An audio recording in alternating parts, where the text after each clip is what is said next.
The year is in its warmer months, somewhere in the first half of the 19th century. In the cool stillness before dawn, the market square of the small town rests in silence. The stone-paved ground, uneven from centuries of footfall and cartwheels, still holds the faint dampness of the night air. A low mist hovers close to the earth, curling gently around the bases of the wooden posts that mark the edges of the square. If quiet moments are what you seek, feel free to subscribe and leave a gentle like. Now, let us wander together into a softer kind of history. Long before most shutters are opened, there is already a sense of expectation in this place. The fair is not a daily event, nor an extraordinary one. It is simply one of those familiar rhythms that brings neighbors, traders, and visitors together. It has been held here for as long as anyone can remember. The square has changed in small ways over the decades. A new bench under the elm tree, a repaired stone step at the fountain, yet the essence of the gathering remains the same. A lone lantern hangs at the corner of the market hall, its light swaying slightly in the faintest of breezes. The light is not bright, only enough to make the edges of the timber beams visible in the half-darkness. Beyond it, the tall outline of the town's elm tree rises against the paling sky, its leaves stirring gently, letting the first sounds of morning birdsong pass through. The first distant sound is the creak of cartwheels. It comes from the northern lane, the one that curves past the mill and joins the square near the old fountain. The sound is slow, steady, not hurried, not heavy, the sort of pace that comes from familiarity with the road.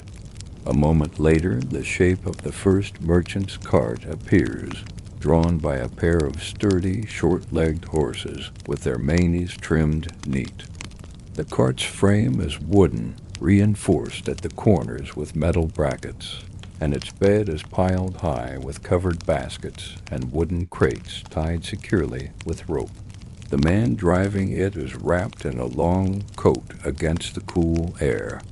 He steers with one hand and holds a folded list in the other, glancing at it now and then in the growing light. His arrival is unannounced yet entirely expected. In a town like this, everyone knows the order in which things happen. The first to arrive are always the merchants bringing goods from outside the town. They need the extra time to unload and arrange their stalls before the locals come with baskets on their arms. He guides the cart slowly across the square and into the open space near the southern side, where the row of stalls is little more than a line of sturdy trestle tables covered with plain boards.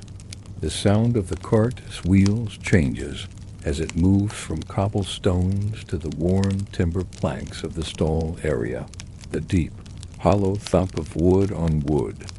He stops, sets the brake, and begins to untie the first bundle. In the east, the pale silver of dawn has shifted to the softest shade of gold.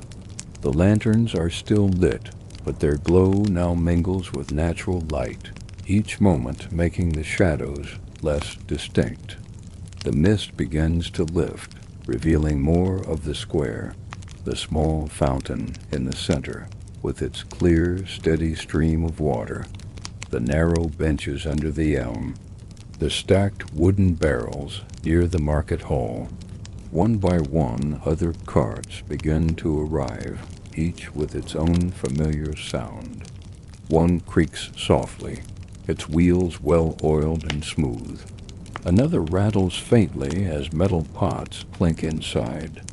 Horses snort quietly, their breath faint in the cool air. The market's awakening is slow and measured. No loud calls, no rush.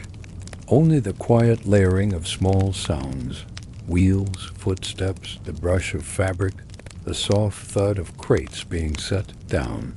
By the time the light reaches the upper windows of the buildings, the square feels different. It is no longer simply a resting place for shadows, but a space preparing to receive people, voices, and the day's business. The smell of fresh-cut wood drifts from a carpenter's cart. The sharper scent of dried herbs comes from a basket that has been set on a table. And underneath it all, the faint mineral tang of damp stone lingers, a reminder of the night just past. No one speaks loudly. Conversations, if any, are brief and low. A nod here, a quiet greeting there. The fair has not begun, yet its shape is already forming. The arrangement of carts, the slow unpacking of goods, the measured pace of people setting up, all these small actions together mark the quiet, essential beginning of the market day. The first merchant's cart stands in its chosen place, wooden wheels still warm from the slow journey along the packed earth road that leads to the town. The horses stand quietly, their ears turning now and then to small, distant sounds. A creak of another cart arriving, the faint call of a morning bird from the elm. The man who drove this first cart removes his coat and drapes it neatly over the back of the driver's bench. He is dressed plainly, his sleeves rolled to the elbow, revealing forearms marked faintly by years of lifting, tying, and carrying. In his manner there is no rush. His hands move with the confidence of someone who has performed the same task many times before, yet still gives thought to each action. He begins by loosening the rope that secures the cart's load. The rope is rough hemp, darkened in places by age and use, wound tightly in a simple, dependable knot. With one firm pull, it slackens, and he coils it neatly, setting it aside on the cart's step. Beneath the rope are the first crates, sturdy, thick planked boxes with iron nails hammered flush into the wood. Each crate is marked with black paint, the letters naming their destination or contents. He grips the first crate by its sides and lifts it carefully, letting its weight settle into his arms before stepping down from the cart. The wood is cool from the night air, its surface slightly rough beneath his fingers. He sets the crate on the stall's bare plank surface, near the center, where it will be easy to reach later when arranging the display.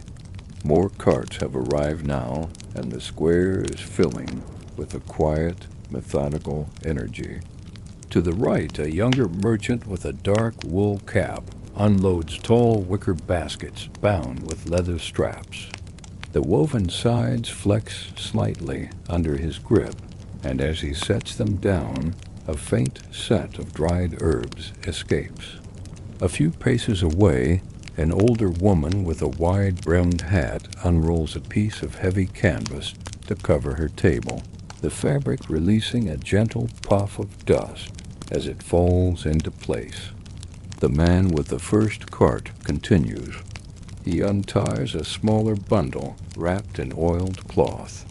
The cloth resists slightly, stiff from years of service, but opens to reveal smaller wooden boxes, each no larger than a handspan. These he places in a neat row along the stall's back edge. Later, when the fair begins, he will open them to show the goods inside, but for now they remain closed, safe from any damp air. The soundscape of the square has grown richer, yet remains soft. A crate slides across a plank surface with a muted scrape. Hoofbeats echo briefly before stopping as another cart halts. A broom swishes across cobblestones near the edge of the market hall. It is the kind of activity where each person's work blends into a shared rhythm without any need for instruction. The light has shifted further toward gold now, brushing the tops of crates, catching on the metal buckles of straps, and glancing off the rims of polished wooden wheels. The mist is nearly gone, replaced by the gentle clarity of a morning that promises a fair, dry day. Along one edge of the square, two merchants exchange a quiet word as they lift a particularly heavy chest between them. Its sides are banded in iron, its corners worn smooth by countless loadings and unloadings. They set it down on the stall with a soft thud, then stand for a moment to catch their breath, looking across the square as though taking in the progress of the morning's work. The postures, the measured movements, and the lack of wasted effort all speak of familiarity, the kind that comes not from haste, but from repeating the same sequence of actions year after year, fair after fair. In the town's memory, this slow unfolding is as much a part of the event as the goods themselves. By the time the last crate is eased from the first merchant's cart, the space around him has taken on the shape of a stall in readiness. There are stacks of boxes, a few open spaces left for unpacking finer goods later, and a cleared section for the scales and small measuring tools. He steps back, glances once at the arrangement, and nods faintly before returning to coil the ropes and fold the cloths that had secured his cargo on the journey. The square is now alive with a quiet orderliness. Every few moments a new shape of crate barrel or basket appears, and the stalls begin to take on their distinct identities, some smelling faintly of fresh wood shavings, others of dried flowers, some lined already with neatly folded fabrics. The morning is still young, but the fair is taking visible form. If you're enjoying this gentle storytelling, you might subscribe for more. A quiet like would also be most welcome. By the time the carts stand mostly empty and the ropes are neatly coiled away, the square has begun to resemble a place of work in quiet harmony. The early golden light now reaches fully into the spaces between stalls, revealing the textures of wood grain, the weave of fabrics, and the smooth curve of ceramic jars set aside for display. The merchants begin the next part of their morning, arranging their stalls. It is a slower process than unloading, for it requires thought and small decisions. Each stall will be both a workspace and a place of welcome for the many who will arrive in the hours ahead. The first merchant, whose crates were set down before most others, begins by opening the largest one. The iron nails at the lid's corners give a faint, dry squeak as they shift. Inside, carefully cushioned by folded cloth, are rows of small boxes, each with a handwritten label in tidy script. He lifts them out one by one, setting them in a straight line along the stall's back edge. At the neighboring stall, a woman works with deliberate care, smoothing the heavy canvas that covers her table. She folds the corners precisely, making sure they lie flat against the wood. She then begins to place her goods, wide, shallow baskets lined with clean cloth. Each basket will hold a different kind of item, but for now they remain empty, awaiting the rest of her stock. Elsewhere, a merchant dealing in tools sets his wares along the front of his table. He places each one at a slight angle so they catch the light evenly. Handles polished by use glimmer faintly where the morning sun touches them. He pauses to adjust a measuring ruler so it lies perfectly parallel to the table's edge, not from necessity, but from habit born of years of orderly display. The air in the square has changed again. The sharp scents from earlier, wood rope and damp stone, now mingle with new ones, dried leaves from herbal, bundles the faint tang of metal from polished fittings, and the crisp, faintly sweet aroma of freshly planed wood shavings, brought in by the carpenter's cart. Small sounds mark the work, the hollow thump of a crate being set down, the soft creak of hinges, the muted rustle of cloth unfolding. There are no sudden noises. Each action has its own quiet place in the morning's rhythm. Near the elm tree, a stall is taking shape in careful symmetry. A younger man and an older one work side by side, placing jars in rows. The jars are of clear glass, their surfaces catching the sun in brief flashes. The two speak in low voices, discussing the best arrangement. Though their tones are so mild, they blend into the ambient sounds of the square. Further along, a merchant dealing in fabrics shakes out a bolt of cloth with a smooth, practiced motion. The fabric falls across the stall's surface in a slow wave, the folds settling neatly. He runs a hand along the length to remove any creases, then begins to fold the edges under so the display will look even from every angle. Each stall slowly gains its own character. Some look neat and formal, with goods arranged in perfect lines. Others are more casual, with items grouped loosely, inviting closer inspection. In every case there is a quiet pride in the work, not in an outward, boastful way, but in the steady attention to making each table ready for the day. The light grows warmer still, and the shadows shorten as the sun climbs. The square feels more open now, the air moving a little more freely between the lines of stalls. The last traces of the night's dampness fade from the stone, replaced by the dry, even warmth of a clear morning. One merchant takes a moment to step back from his work and simply look along the row of stalls.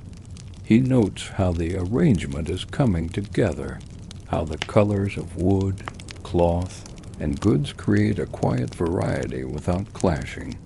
He nods once to himself and returns to setting out his smaller items, placing each one in its chosen spot. The market is not yet open, but it is readying itself. The physical shape is here now, the tables, the goods, the measured order. Soon, voices will rise, and the square will fill with movement. For now, it remains a place of steady preparation, every action leading calmly toward the day's shared purpose. If this calm moment feels pleasant to you, you might subscribe for more. A soft like would be kindly appreciated. By early afternoon, the light in the square has softened again, taking on a warmer hue as the sun leans gently westward. The shadows have grown longer, stretching across the cobblestones in angled shapes that shift slowly with the passing time. The air is still pleasant, neither too warm nor too cool, and carries the scent of the goods that have been opened and handled throughout the day. The voices in the market are quieter now. Many of the morning visitors have left with their baskets filled, their errands complete. The pace has eased into a steady calm, with only a few customers at each stall at any given moment. Merchants speak in low tones, their words mingling with the ambient sounds of the square, the trickle of the fountain, the occasional creak of a cartwheel rolling over stone, the faint rustle of fabric in a soft breeze. At the stall beneath the elm, the glass jars still catch what light remains, though now it is gentler, without the sharp brightness of the morning. A merchant takes the time to polish one with a folded cloth, not from necessity, but as part of the quiet work that fills the slower hours. Across the way, another merchant folds a length of fabric back into its place, the soft sound of the material sliding over wood, marking the end of another transaction. From the lane to the north, a small group arrives carrying emptied baskets, perhaps to make their final purchases before the market closes. They move unhurriedly, pausing to speak with familiar merchants and glance over what remains on the tables. Some stalls show the signs of a successful day, crates nearly empty, baskets with only a few items left. Others still hold a neat display, ready for the next fair, or for shop storage. The elm's leaves shift gently overhead, sending a few small shadows dancing across the ground. A bird calls once from a nearby rooftop, its sound carrying clearly in the softened air. The fountain's water falls with the same quiet persistence as it has all day, its rhythm unchanging. As the afternoon lengthens, merchants begin small tasks that signal the approach of closing. A rope is coiled and set aside. A stack of empty crates is moved closer to the cart that will carry them home. A folded cloth is laid across the goods to keep off any dust. These actions are not hurried. They are part of a practiced routine, done in the same steady manner as the morning's setup. The light continues to fade toward a deeper gold, and the first cool edge of evening air rushes through the square. Visitors still present make their way slowly toward the edges, their conversations softening as they step into the lanes leading away. The sound of footsteps grows fainter with each departure. Soon the square will return to its quiet state, the stalls packed away, the cobblestones bare, except for the fountain and the elm. But for now, the merchants work through the last of the day with the same calm they began with. Every movement is deliberate, each item packed with care. When the final crate is lifted and the last basket tied, the carts will roll once more over the cobblestones, leaving behind the faint marks of their wheels until the next fair. The market will rest until then, its memory held in the small details of the day, the warm light on wood, the sound of rope being coiled, the quiet murmur of voices against the backdrop of running water. The square, once filled with the measured life of the market, will soon stand empty again, waiting in stillness for the morning when it all begins anew. The final cart has gone, its wooden wheels leaving only the faintest trace of sound as it disappears down the lane. The square stands still again, much as it did in the earliest light of the morning. The cobblestones, now bare, hold the fading warmth of the day's sun.